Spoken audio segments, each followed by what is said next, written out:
Ďalším zaujímavým nápadom prišla zase Janka Holková.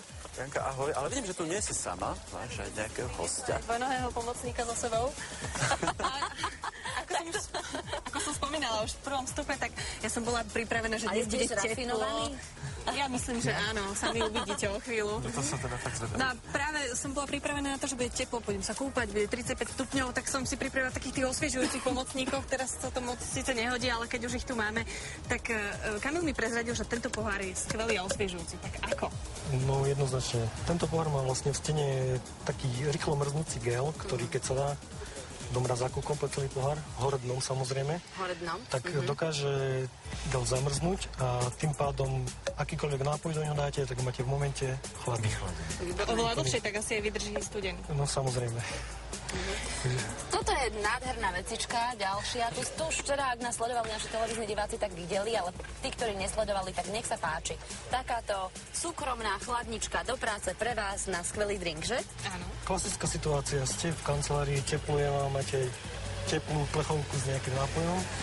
A vlastne táto chladnička dokáže za 5 minút spraviť klímu na nejakých 8 stupňov. Potvrdzujem, včera som tam mala nápoj počas celého rána. Potvrdzujem, áno, veľmi rýchlo to vychladilo. Napája sa na klasický port USB, čo je, má klasický každý počítač aj notebook. Výborné. Čo je toto, Jani? No, keď už vám je príliš teplo a nemáte v kancelárii klimatizáciu, tak ja som objavila takýto instantný sneh. Viete, možno sa tak psychicky môžete trošku oklamať a povedať si, že predsa len rozsypeme sneh za okno a máme pocit, že sú už skoro Vianoce. Tak takýto instantný sneh jednoducho nasypeme prášok. No. A teraz poďte sa pozrieť na toto. Poďte sa pozrieť. Celé vidne sa rozsypal v celom stole. Dobre, tak to máme viac. OK. A teraz pozerajte dobre na toto. A máme sneh.